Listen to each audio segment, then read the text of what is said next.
Bahe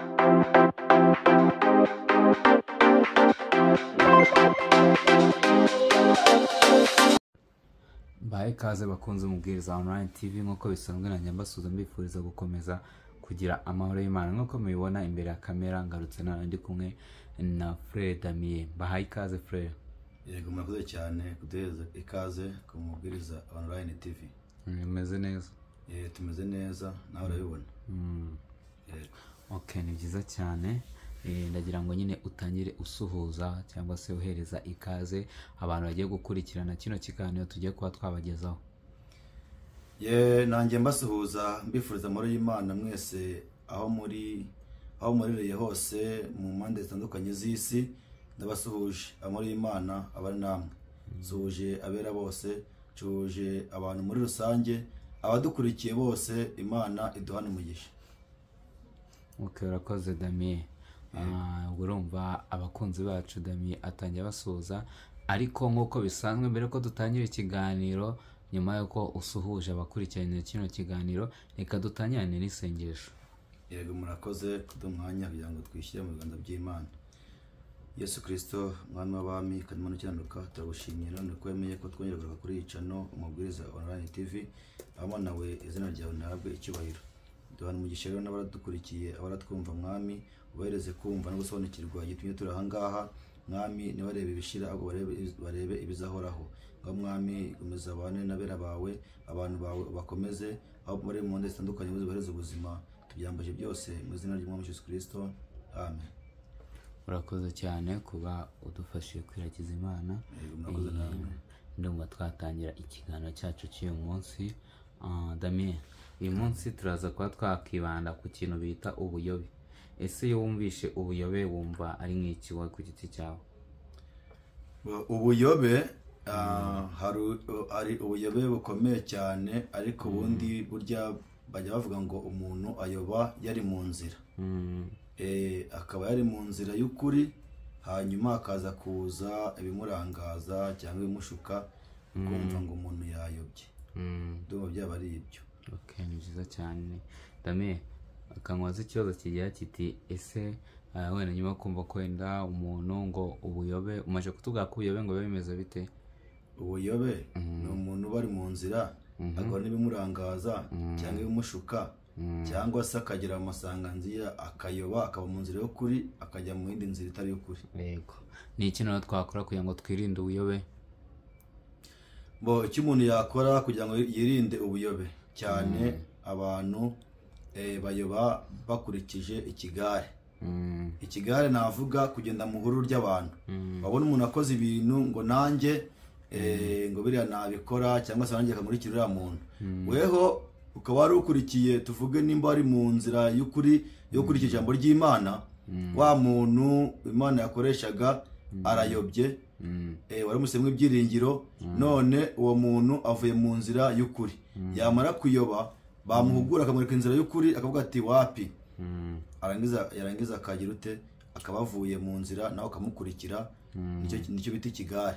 Hari umuntu baherutse guhugura, reka mbivugeho, yavanga abacana amarenga n'abaherukanye, bamwereka nyine ukuri gushoboka.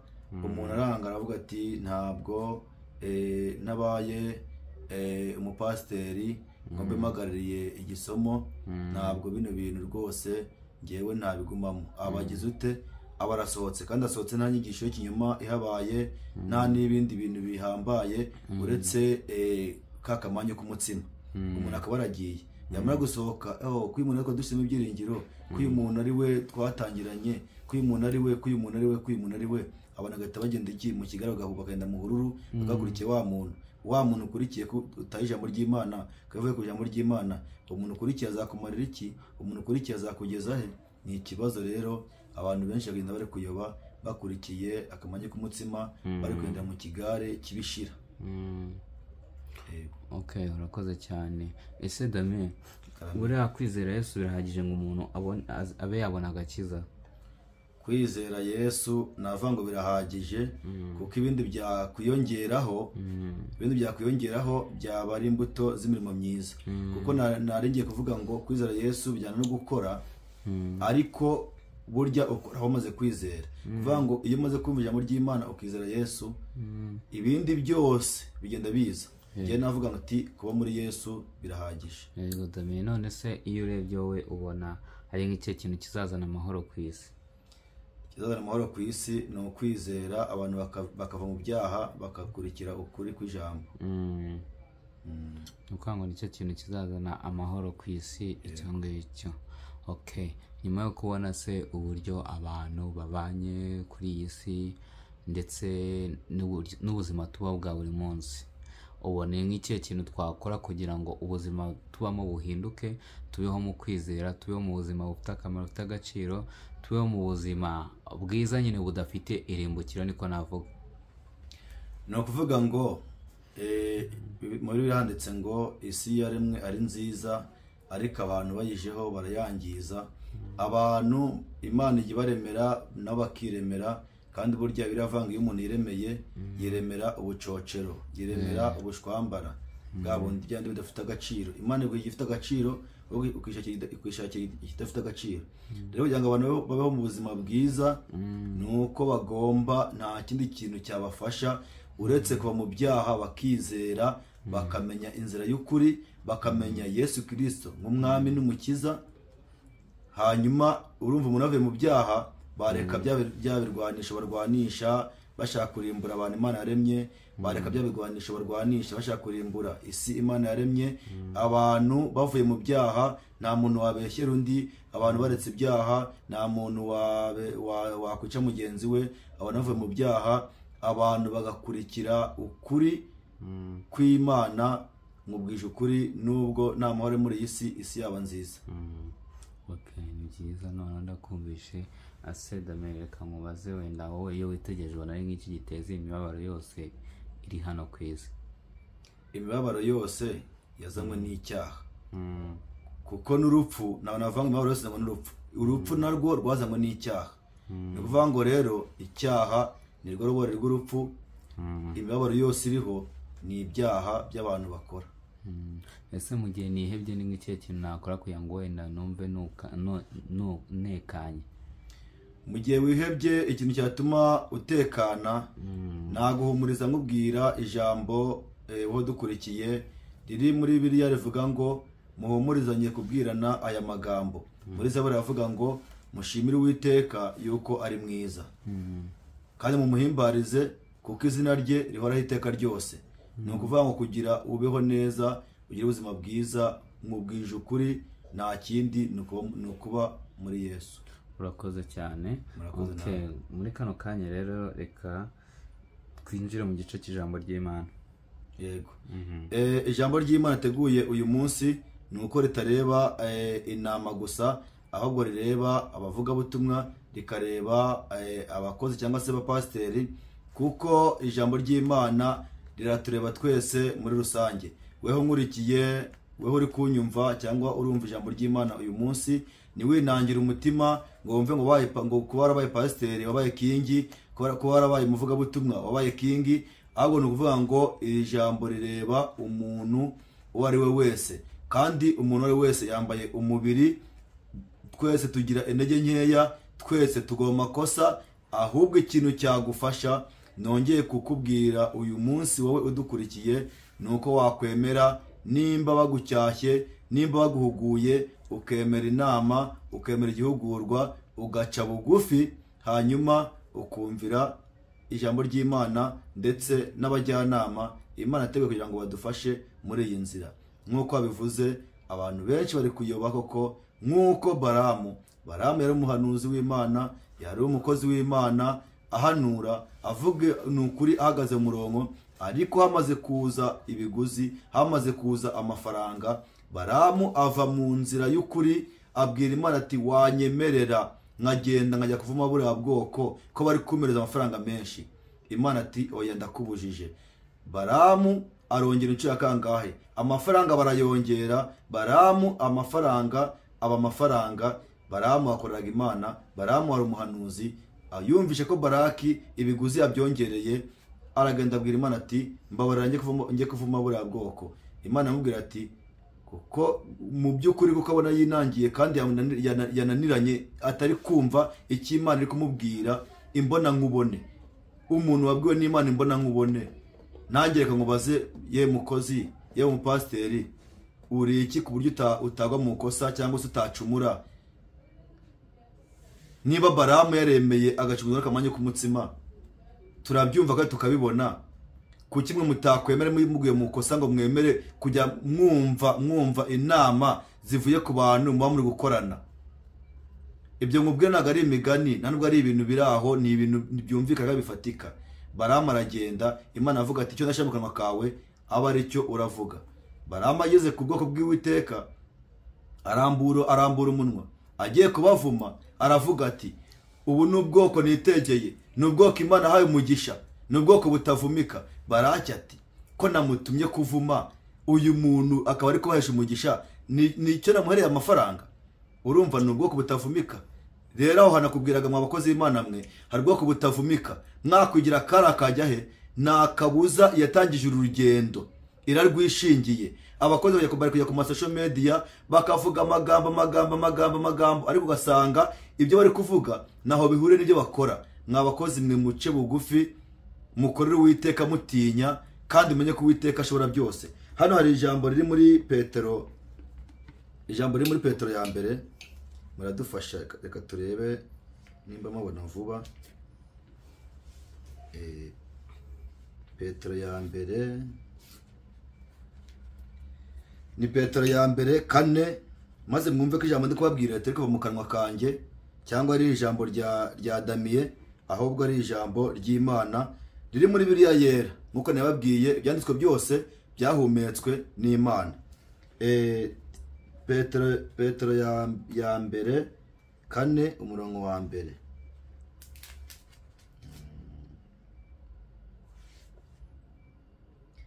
Nuko ubwo Kristo yababarijwe mu mubiri mube, ariko namwe mwambara uwo mutima we nk'intwaro, kuko ubabarizwa mu mubiri aba amaze kureka ibyaha, ngo ahereko amare iminsi isigaye akiri mu mubiri. Amen. Reka turebe Petero ya kabiri 12. Petero ya kabiri 12. Ngo murabyumva. Petero ya kabiri 12 haravuze hati 12, turahasoma mu izina ry'umwami wacu Yesu Kristo. Ariko izo nyamaswa abantu zimeze nk'inyamaswa zitagira ubwenge koko, zaremewe gutegwa no kwicwa n'abantu, zaremewe gutegwa no kwicwa, batuka ibyo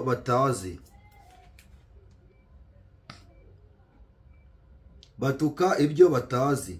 Amaherezo yabo bazarimbukira buheriheri mu byonona byabo, bahabwe ingaruka yo gukiranirwa kwabo. Bakunda kwidamararira ku manywa, abo ni ibizinga n'inenge, bishimira ibihendo byabo, bagisangira namwe ibyiza. Amaso yabo yuzuye ubusambanyi, ntahaga ibyaha. Bashukashuka ab'imitima idakomeye, bafite imitima yamenyerejwe kurarikira ibibi. Ni abo kuvumwa, baretse inzira igororotse, barayoba, bakurikiza inzira ya Balamu mwene Bewori, wakunze ibiguzi byo gukiranirwa, ariko ahanwa ubugome bwe, ubwo indogobe itavuga yavugaga ijwi ry'umuntu, ikabuza ibisazi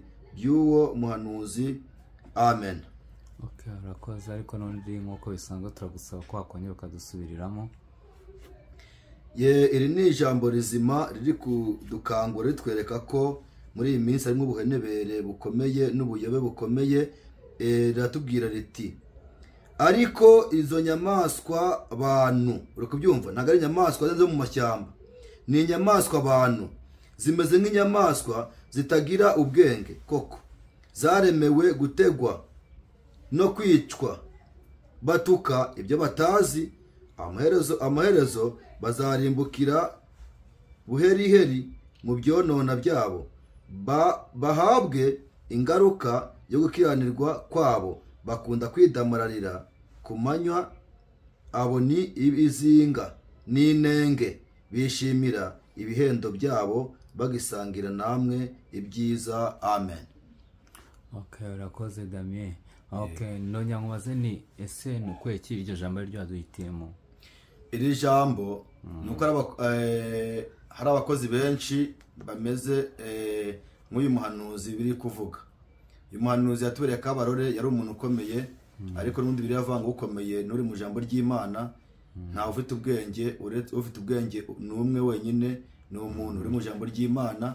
Iri jambo rero atubwira ngo burya abantu batazi Imana, badafite ubwenge, ngo birirwa batuka ibyo batazi ndetse n'ibyo bazi, babakozi birirwa bajya kubwiriza batuka abandi bakozi, bavuga ngo mwebwe ntago mwize, ntacyo mufite, ntacyo muzi, ntaho muri kujya, ntaho muri kuva. Biravuga ngo ni inyamaswa abantu baremewe gutegwa mu mutego, ngo bishimira ngo ibihendo by'isi, amafaranga arabashuka, kavuga ati njye ni pasiteri, ni n'abapasiteri, nawe nzongera kubona amaturo, nawe nzongera kubona amafaranga. Ni ibihendo, waje gushaka amafaranga, waje gushaka ibyo biguzi, ariko nibishira nawe uzabireka. Mbere yo kugira ngo ube pasiteri, d'abord uri umukristo. Niba uri umukristo utabaye pasiteri, ukaba umukristo ukabwiriza cyangwa ukabwirizwa, bigutwaye iki?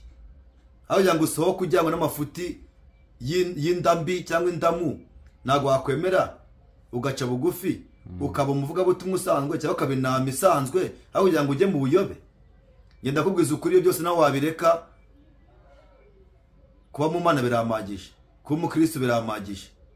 Niyo mpamvu babwira jambo abantu bari gutuka abantu, ugasanga umukozi ari mu buyobe, bari kumuhugura akakumva. None abakristo bamaze kujya mu bintu byabo by'akazu bita ngo ni kipendereho, ugasanga umugore yagiye hariya hanze cyangwa ari mu nzu, yafashe umwanya ari kubwiriza, ari kuvuga abega, ari gutaka wa muntu ari kubwiriza, akavuga amagambo, ukumva mbega reka kubwiriza ikintu giteye agahinda n'akabaro.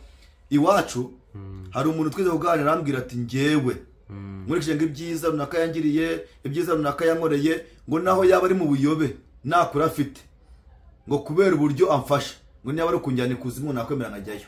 Uwo muntu wambwira ngo azi Imana? Uwo muntu wambwiye amagambo azi ikintu akurikiye? Kwemera ko bari kugufasha ku mubiri, bakakwambika, bakaguha amafaranga, bituma ujya kuvugira umuntu umutake, ngo naho yaba ari kujyana ikuzimu wakwemera ukajyayo. Niyo mpamvu biri twereka abantu babiri mu itorero, umupfapfa n'umunyabwenge. Burya batandukana kuri ibyo. Umwe afite kumenya, undi ntagira kumenya. Wowe utagira kumenya rero akurikira ubusa. Niho umuntu yaciye umugani avuga ngo iyo uzi icyo ushaka nagupfa gutoragura icyo ubonye. Abo rero bari kugenda nyuma y'abantu, bagenda nyuma y'abakozi, ni ukuvuga ngo ntago bazi icyo bashaka, bari gupfa gufata icyo babonye. Ndababwira rero ngo nimukanguke. Muri Yosuwa 24:15, muri Yosuwa 24:15 haravuga ngo niba ari Imana mushaka gukorera, nimuyikorere mu by'ukuri kandi mumaramaje. Ariko niyo mudashaka gukorera Imana nyamana, uri kubyumva, nimwitoranyirize Imana murakorera. Rero hari abantu mu itorero bamaze gutoranya Imana bakorera, ugasanga mu itorero harimo Imana ebyiri, harimo Imana nyamana, hakamo n'Imana pasitoro. Iyo Mana pasitoro ifite abantu bayiri inyuma, iyo Mana nyamana nayo ikagira abantu bayiri inyuma. None uzabyigwa n'icyo? Ahubwo umukristo by'ukuri nutagenda inyuma y'abantu, ntashyushye inkuru y'umuturanyi we, akavuga ibiri mu mutima we, kandi byo gukiranuka atari byo kubeshya, nabeshyire mugenzi we. Ibyo bintu byo nifite kubabwira.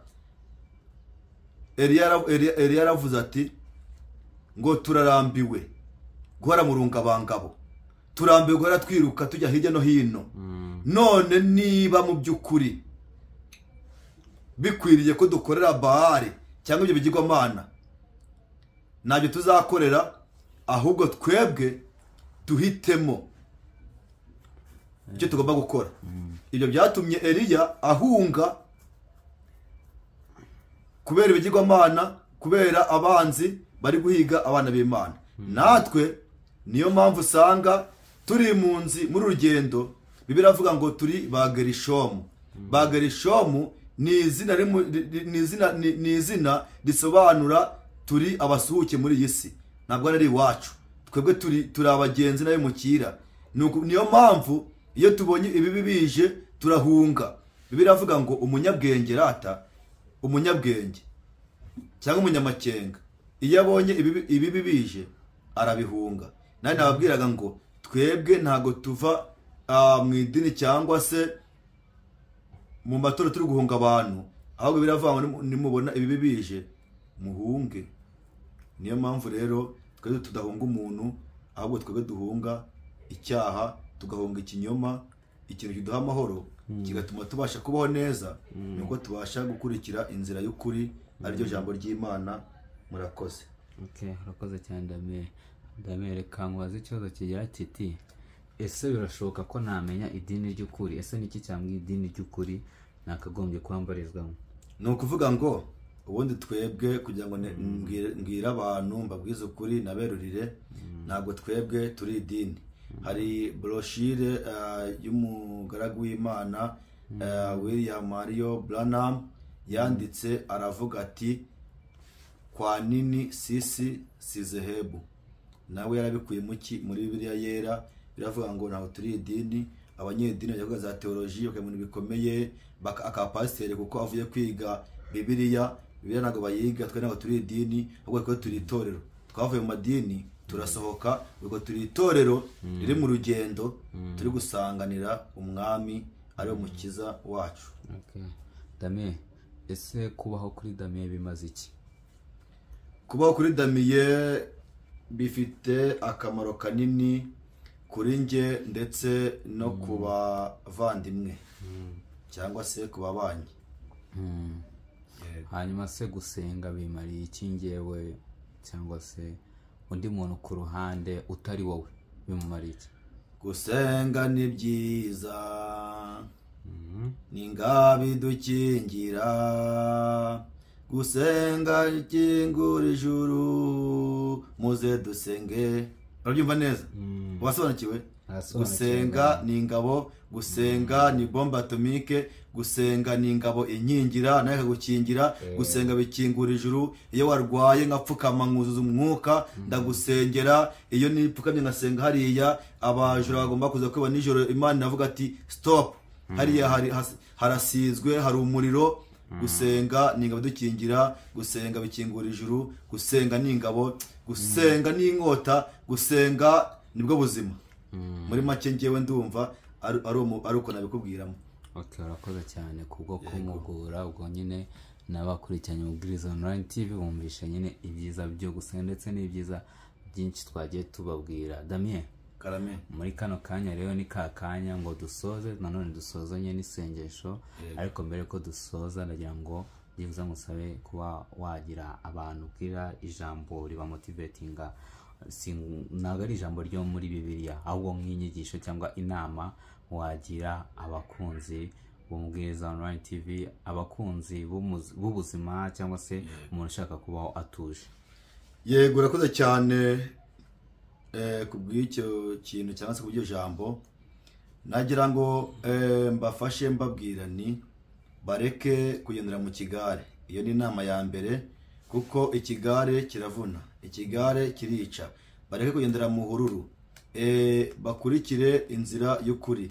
Icyo nabwira abakristo cyangwa se n'abakunzi bacu badukunda n'abadukurikiye muri uyu mwanya, nuko bakwizera nta buryarya, bagakurikira inzira y'ukuri, kandi bakajya basaba Imana ikabahereza guhishurirwa. Babona ndababwira ngo umukristo ntabwo ari umunyenga. Kwizera ntabwo ari ukunyerera, kwenda mu nzira inyerera, ahubwo hari umuntu wambajije ngo mbese umukristo ashobora kugira agahinda, umukristo ashobora kugira kagahinda gakabije, ese umukristo ashobora guhura n'ingorane, ese umukristo ashobora guhura. Yego birashoboka, ahubwo ikintu kidufasha nuko iyo ugeze muri bya bibazo wibuka gusenga, ukamenya ko isengesho ari ukuri. Nujya ubona ibyo bibazo bije ujye usenga. Gusenga biguhe kwihangana bigutere kunesha. Hari bazakubeshyera, turi mu isi, bazakuvuga, na Yesu baramuvuze, bamuvuze byinshi, baramutuka bazagutuka, baramukubise bazagukubita, wenda uzira ukuri cyangwa uzira ubusa. Ariko nubona ibyo byose bije, inama ndi kuguha uzapfuka musenge, kuko Daniel yavuze ngo ubwo bino bije najyaga nsenga rimwe cya kabiri, noneho ngiye kugakuba. Noneho Daniel yanasenga yishaga, agenda mu dirishya, aba mu nzu yarasenga kugira ngo ibyago byari bigiye kuza kuri bo bibashe gushira. Daniel yabashe gukira ibyago by'umwami, ndetse n'itegeko ry'umwami ryari igihe yibutse ko amasengesho ari ingabo. Abantu bavuga ngo amasengesho ntacyo yamara, baravuga ngo amasengesho ngo ntacyo yahindura. Amasengesho arahindura. Hari umugaragu w'Imana witwa Ezekiya, uramwumva neza? Ezekiya yari agiye gupfa arwaye indwara. Imana amubwira ati genda yohereza umuntu, amubwira yohereza intumwa ngo genda ubwire Ezekiya ko arapfa. Agezeyo, intumwa igeze aramubwira ati uzi ko ijambo rimbwiye, barantumye ngo mubwire ngo urapfa. Arangije asaba Imana, ndibaza uwari Ezekiya naba nibeshye, asaba Imana, abwira Imana ati Mana ndagusabye, ubwo ryari mu sengesho, wamfasha, wambabarira, ukanyongera iminsi nibura yo kubaho gake. Imana imwongera imyaka 15. Ibyo byavuye kuki?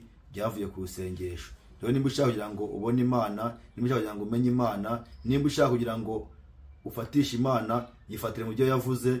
Imana iyo usenze, iyo isabye, nta kindi gihindura imigambi y'Uwiteka uretse amasengesho. Imana ibaho umugisha kandi Imana bakomeze. Nababwiraga ngo mukomere kandi mukomeze musenge. Hano hanze hari imyuka iyobya izerera mu kirere, mutanareba mutanakumva, ariko ndababwira ngo nta kindi cyatuma mushikama no gukomera no guhagarara mutanyeganyega, nuko mugomba gusenga kandi mukaba nk'ababandi bubatse inzu ku rutare, imvura yagwa inzu ikaguma yemye. Naye nabifuriza kugira ngo inzu yanyu muyubake ku rutare, nimuyubake ku musenyi. Murakoze cyane. Uwo mwari kumwe ni mwene so, umuvandimwe wanyu ubakunda cyane, ubifuriza amahoro y'Imana, Damien. Urakoze cyane Damien. Reka dusoze n'isengesho noneho. Yego. Urakoze Mana, ugize neza cyane kubwo mwanya twafashe tuganiriza abera bawe. Turaguze kugira ngo Umwami uduhane umugisha, abumvishe bagasobanukirwa, kandi iri jambo niribe rica mu gutwi ngo riheruke mu kundi, nibibe ibyo kwishimisha gusa, ahubwo Mwami nibabyumva bibabere akabando k'iminsi. Iri jambo ribakomeze mu rugendo rwabo. Ijambo ryawe rirakiza abarwayi bakize, iri jambo ryawe rihumuriza abihebye, iri jambo ryawe risanga imfubyi aho ziri, iri jambo ryawe risanga abapfakazi aho bari, iri jambo ryawe ribabere byose. Mwami njyewe dusabe, ntacyo mfite nafashisha abantu bawe, ntacyo mfite nakora kugira ngo maze ibyifuzo by'abantu bawe, ariko Mwami wowe haza kwifuza kwacu, ngwino Mwami uduhaze kandi utubere igisubizo cy'ibyifuzo byose. Bana natwe utiwe mu byose, wigaragaze muri byose. Ndakwinjiza kugira ngo ugendere abagaragu bawe, kugira ngo uhagarike ubakure Mwami Yesu Kristo mu Mwami, mu gucumuzwa n'akamanyu k'umutsima, mu gucumuzwa n'imiya, mu gucumuzwa n'indamu. Mwami abakozi bawe bagukore bari mu kuri no mu mwuka. Abera bawe Mwami ubagenderere, basobanukirwe, bave mu mazimwe, bave mu buyobe, bave mu kuzimira, bave mu buhumyi, maze Mwami wakure mu rupfu wajyane mu bugingo buhoraho. Tubyambaye twinginze ko Mwami ubikora kandi ukabikora kwesha icyubahiro. Mwami nubikora ntabwo amashimwe n'icyo birabe byanjye, ahubwo byose Mwami ugarukire kutubigororeye mu izina ry'Umwami wacu Yesu Kristo. Amen. Urakoze cyane. Urakoze namwe.